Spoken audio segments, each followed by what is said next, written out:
ನನ್ನ ಹೆಸರು ಕೃಷ್ಣ ಕರಾಲ್ ಅಂತಿದೆ. ಆಕ್ಚುಲಿ 2010 ಇಂದ ನೆಟ್ವರ್ಕರ್ ನಾನು. 2010ರಿಂದ ಅಂದ್ರೆ ಏನಾಗಿದೆ ಅಂದ್ರೆ ಕಂಪ್ನಿಗಳ ಟೋಟಲಿ ಆ ಕಂಪ್ನಿ ಎಷ್ಟೋ ಜನ ಮಾಡ್ತಿದೆ. This is on first network is on RCM, right concept marketing. उसमें ऐसा था खाली मार्केट करने का, प्रोडक्ट बेचने का. हम क्या करते हैं, सर्विस सेक्टर सेल्स करते थे. इधर क्या करते हैं, सर्विस सेक्टर करते हैं. इधर सर्विस करने का, उधर सेल करने का ये काम करता था. फाइनेंस टोटली मैं नेटवर्क में 10 कंपनी करके छोड़ दिया है.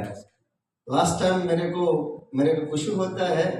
मेरे को एक ये अपॉर्चुनिटी मेरे को एक लेडी दी है, उसका नाम है विद्या मैडम करके. सुपर. हाँ, विद्या मैडम करके अभी today is the crown director है. क्राउन डायरेक्टर मेरे को कैसा पहचान हुआ, मेरे को बस में पहचान हुआ. वो छुट्टा नहीं था, 1 रुपये दे रहा था.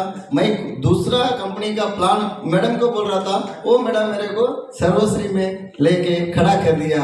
मेरे को प्राउडफुल होता है ಸರ್.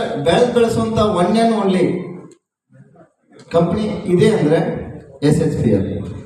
ಒಂದು ಮಾತು ಹೇಳಕ್ಕೆ ಬಯಸ್ತೀನಿ ಅಂದರೆ, ಮಕ್ಕಳಂತೆ ಕಲಿತ್ರೆ ಮಹಾನ್ ವ್ಯಕ್ತಿ ಆಗ್ತಾನೆ. ಹೌದಾ? ಒಂದು ಮಾತಿದೆ, ಸಾಧನೆ ಇಲ್ಲದೆ ಸತ್ತರೆ ಸಾವಿಗೆ ಅವಮಾನ, ಆದರ್ಶ ಇಲ್ಲದೆ ಸತ್ತರೆ ಈ ಬದುಕಿಗೆ ಅವಮಾನ. ಈ ಒಂದು ಕೆಲಸ ನಮ್ಮ ಸರ್ ಹೇಳಿದ್ದಾರೆ. ನಮ್ಮ ಸರ್ ಒಂದು ಹೇಳ್ತಾರ, consumer, customer, retailer and last one आता है नेटवर्कर. दिस इज नेटवर्कर काम करता है. ಒಂದು ಹೇಳ್ತಾರೆ, ಒಂದು ಲಾಯರ್ ಇದ್ರೆ ಒಂದು ನ್ಯಾಯ ಸಿಗ್ತದೆ, ಒಬ್ಬ ಡಾಕ್ಟರ್ ಇದ್ರೆ 2 ಥರದ ಇನ್ಕಮ್ ಸಿಗ್ತದೆ. ನಮ್ಮ ಕಂಪ್ನಿಯಲ್ಲಿ ಸಿಗ್ತಾ ಇದೆ ಪೂರಾ 15 ಇನ್ಕಮ್, 15 ಥರದ ಇನ್ಕಮ್ ಸಿಗ್ತಾ ಇದೆ. ಅದು SHPL ಅಲ್ಲಿ ಸರ್ವಶ್ರೀ ಹರ್ಬಲ್ ಪ್ರಾಡಕ್ಟ್ಗಳಲ್ಲಿ 15 ಥರದ ಇನ್ಕಮ್ ಕೊಡ್ತಾ ಇದ್ದಾರೆ. ಸರ್ ಹೇಳ್ತಾ ಇದ್ದಾರೆ, ಅವಾಗ 1 ಮಂತಲ್ಲಿ ಇತ್ತು.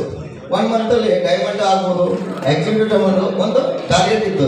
ಈಗ ಯಾರಾದರೂ ಸರ್ ಈಗ ಭಾಳ ಚೆನ್ನಾಗಿ ಹೇಳಿದ್ರು, ಕಸ್ಟಮರ್ನು ಒಂದು 8 ಮಂತ್ಸ್ 9,000 ತಗೊಂಡ್ರೆ ದಿಸ್ ಇಸ್ 8 ಮಂತಿಗೆ ಅವನು ಏನು ಮಾಡ್ತಾನೆ, ಡೈಮಂಡ್ ಅಚೀವ್ ಆಗ್ತಾನೆ. ಅದು ಬೇರೆ ಎಲ್ಲಿಲ್ಲ, ನಮ್ಮ SHPL ಇದೆ. ಟೋಟಲಿ ಸರ್ವಶ್ರೀ ಇದರೊಳಗೆ SHPL ಒಂದೇ ಇರೋದು ಒಳ್ಳೆ ದುಡ್ಡು. ಮತ್ತೆ ಇನ್ನೊಂದೇನಂದ್ರೆ, ಸ್ವತಂತ್ರ 1947ಗೆ ನಮ್ಗೆ ಸಿಕ್ಕಿದೆ. ಹೌದಾ? ಬ್ರಿಟಿಷರು ಏನು ಕೊಟ್ಟರು ನಮ್ಗೆ ಗೊತ್ತಿಲ್ಲ. ಮಧ್ಯರಾತ್ರಿ ನಮಗೆ ಭಾರತ ಸ್ವಾತಂತ್ರ್ಯ ಸಿಕ್ಕಿದೆ. ಬಟ್ ಅವ್ರು ಏನು ಕೊಟ್ಟರು ಅವ್ರು ನಾವು ಇಸ್ಕೊಂಡು ಗೊತ್ತಿಲ್ಲ.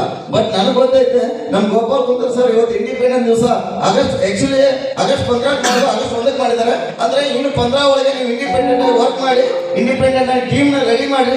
ಟೀಮ್ ರೆಡಿ ಮಾಡಿದರೆ ನೀವು ಇಂಡಿಪೆಂಡೆಂಟ್ ಆಗಿ ಇನ್ಕಮ್ ಅರ್ನ್ ಮಾಡ್ಕೋಬಹುದು. ಇನ್ಕಮ್ ಎಷ್ಟು ಕ್ಲಿಯರ್ ಆಗಿ ಇನ್ಸ್ಟೆಂಟ್ ಇನ್ಕಮ್ ಇಲ್ಲ, ಡೈಲಿ ಟೀಮ್ ವರ್ಕ್ ಇದ್ರೆ ನಿನ್ ಸಾಯೋವರೆಗೆ. ಸರ್ ರಿಟೈರ್ಮೆಂಟ್ ಸರ್ ಹೇಳಿದ್ರು, ಭಾಳ ಚೆನ್ನಾಗಿ ಹೇಳಿದ್ರು. ರಿಟೈರ್ಮೆಂಟ್ ಒಬ್ಬನಿಗೆ ಸರ್ಕಾರಿ ಇದ್ದವನಿಗೆ 60 ವರ್ಷಕ್ಕೆ ರಿಟೈರ್ಮೆಂಟ್ ಆಗ್ತದೆ. ಜಸ್ಟ್ ನಮ್ಮ ನೆಟ್ವರ್ಕ್ ಅಲ್ಲಿ 5 ವರ್ಷ ಕರೆಕ್ಟ್ ಆಗಿ ಅಂದ್ರೆ ಏನಂದ್ರೆ, ಮನುಷ್ಯನಿಗೆ ಯಾವ ತರ ಛಲ, ಕಿಚ್ಚು, ಹಠ ಇತ್ತಂದ್ರೆ 5 ವರ್ಷಕ್ಕೆ ನೆಟ್ವರ್ಕ್ ಅಲ್ಲಿ 1 and 1 ಇಂಡಸ್ಟ್ರಿ ಇದೆ. ಸರ್ವಶ್ರೀ ಒಳಗೆ 5 ವರ್ಷಕ್ಕೆ ರಿಟೈರ್ಮೆಂಟ್ ತಗೋಬಹುದು ಸರ್. 5 ವರ್ಷಕ್ಕೆ ನಾವು ರಿಟೈರ್ಮೆಂಟ್ ತಗೋಬಹುದು ಸರ್. ಆ ಥರ ನಮ್ಮ ಸ್ಟಾಲಿನ್ ಸರ್ ಹೇಳಿದ್ದಾರೆ. ಹಿಂಗಾಗಿ ನನಗೆ ಇವತ್ತು ಪ್ರೌಡ್ಫುಲ್ ಆಗ್ತದೆ. ನಮ್ಮ ಹುಬ್ಬಳ್ಳಿ ಹುಲಿ ಅಂತೀವಿ, ಗುರುರಾಜ್ ಶೆಟ್ಟಿ ಸರ್, ಹುಬ್ಬಳ್ಳಿ ಹುಲಿ ಸರ್ ಏನಂತಾರೆ, ಅವ್ರು ಯಾವ್ದು ಕೇಳಲ್ಲ. ನೀನು CNC ಆಗಿದೆಯಾ, ಪ್ರಾಡಕ್ಟ್ ತಗೊಂಡಿದ್ಯಾ, ಅದು ಯಾವ ಥರ ಕೇಳಲ್ಲ. ನೀನು ಏನು ಮಾಡಬೇಕು, RTP ಬರಬೇಕು, ನಮ್ಮದು BOP ಬರಬೇಕು, LDP ಪ್ರೋಗ್ರಾಮ್ ಬರಬೇಕು. ಎಷ್ಟು ಕಲಿತಿ ಅಂತ ಕಲ್ತಾರೆ. ಒಂದು ಹೇಳಿದ್ರೆ ಸರ್, ಒಂದು ಮಾತು ನಮ್ಗೆ ನೆನಪು ಬರ್ತಾ ಇದೆ ಸರ್. ನಿನ್ನೆ ಸ್ಟಾಲಿನ್ ಸರ್ ಹೇಳಿದ್ರು, ಅಲೆಕ್ಸಾಂಡರ್ ಜಗತ್ತನ್ನೇ ಗೆಲ್ಬೇಕಂತ ಬಂದಿದ್ದ. ಅಲೆಕ್ಸಾಂಡರ್ ಜಗತ್ತನ್ನೇ ಗೆಲ್ಬೇಕಂತ ಬಂದಿದ್ದ. ಜಗತ್ತನ್ನು ಗೆಲ್ಲಕ್ಕೆ ಆಗ್ಲಿಲ್ಲ. ಬಟ್ ಲಾಸ್ಟ್ಗೆ ಅವ್ನು ಹೋಗ್ಬೇಕಾದ್ರೆ 2 ಕೈನ ಬಿಟ್ಟು ಜಗತ್ತಿನಾಗೆ ಸಾಯುವವರೆಗೆ ಕಲ್ತ್ರು ನಮಗೆ ಮರೆಯಕ್ಕಾಗಲ್ಲ. ಸಾಯುವವರೆಗೆ ಕಲಿಯಬೇಕು. ವಯಸ್ಸು ನಮಗೆ ಆಗ್ತದೆ, ಕಲಿಯೋದಕ್ಕಲ್ಲ. ಹಿಂಗಾಗಿ ಯಾವ ದೇಶದಲ್ಲಿ ದೇವಸ್ಥಾನದಲ್ಲಿ ಅಲ್ಲಿ ಅವಿದ್ಯಾವಂತರು ಜಾಸ್ತಿ ಇರ್ತಾರೆ, ಯಾವ ದೇಶದಲ್ಲಿ ಲೈಬ್ರರಿ ಜಾಸ್ತಿ ಇದಾವೆ, ಲೈಬ್ರರಿಗಳು ಹೆಚ್ಚಾಗಿದ್ದಾವೆ, ಅಲ್ಲಿ ವಿದ್ಯಾವಂತರು ಇದ್ದಾರೆ. ಅದನ್ನ ನಮ್ಗೆ ನಿನ್ನೆ ನಮ್ಮ great leader, great mentor, Stalin sir, business coach ಅವ್ರಿಗೊಂದು ಕ್ಲಾಸ್ ನಮ್ಮ ವತಿಯಿಂದ ಸರ್ ಒಳ್ಳೆ ಒಂದು ಮಾರ್ಮಿಕವಾಗಿ ನಮ್ಗೆ ತಿಳಿಸ್ಕೊಟ್ಟಂತ ನಮ್ಮ ಸ್ಟಾಲಿನ್ ಸರ್ ಆಗಲಿ, ಗೋಪಾಲ್ ಕುಂದರ್ ಸರ್ ಆಗಲಿ, ಮತ್ತು ಹುಬ್ಬಳ್ಳಿ ಹುಲಿಯ ನಮ್ಮ ಗುರುರಾಜ್ ಶೆಟ್ಟಿ ಸರ್ ಆಗಲಿ, ನನಗೆ ಈ ಒಂದು ಸ್ಟೇಜಲ್ಲಿ ಮಾತಾಡಲಿಕ್ಕೆ ಕೊಟ್ಟಂತ ನಿಮ್ಗೆಲ್ಲರಿಗೂ ಹಾರ್ದಿಕ